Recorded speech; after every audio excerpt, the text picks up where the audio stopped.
मेरी 72 वर्षीय माँ एक निर्भीक और साहसी महिला थी। वो 1994 से गायत्री परिवार से जुड़ी हुई थी। उनका जन्म बुगरासी के एक उच्च घराने में लाला लल्लूमल जी और विमलेश रानी जी के यहाँ जन्म हुआ था, जो अपने 3 भाई और 3 बहनों की सबसे बड़ी बहन थी। उनकी शादी दीनदयाल जी, जो सराय छलीला निवासी हैं, उनके साथ हुई थी। उनके एक नंद और एक जेठ और 2 देवर हैं। सभी एक संपन्न परिवार से हैं। माँ अपने पीछे 3 बेटी और एक बेटे को छोड़ गई है। पूनम नरेश सिंगल, बबीता मुकेश गोयल, विपिन गीता विपिन मित्तल, हृदय सीमाकर। अपने पोते यशगर, पोती सिमरनगर और देवती रूपांशी रोहित, डॉक्टर आकांक्षा सिंगल और ओजस सिंगल, शिवम शिवानी गोयल, आर्ची आन्या और सबसे छोटा नानी का दुलारा चार्विक मित्तल। मैंने अपनी माँ की पूरी जिंदगी कुछ लाइनों में लिखी है। जब से कभी जिंदगी में खुशी की बात आती है, जब से कभी जिंदगी में खुशी की बात आती है, भर जाती है मेरी आँख, बस माँ की याद आती है।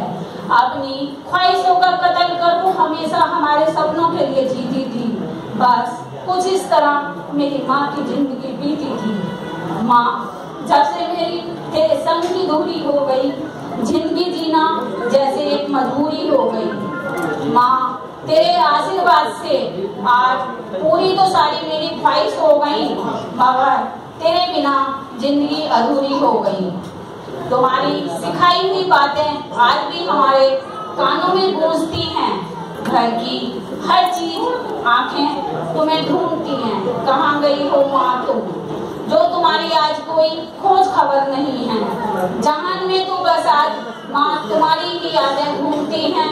यह उसकी परवरिश का असर है, जो आज हम इस मुकाम पर हैं। सारा जीवन लगा दिया उसने हमें इस मुकाम तक पहुंचाने में। दिल में दर्द सा होता है, आंखें भर जाती हैं। माँ तेरे साथ बिताए हुए पल आप मुड़ मुड़ के याद आएंगे।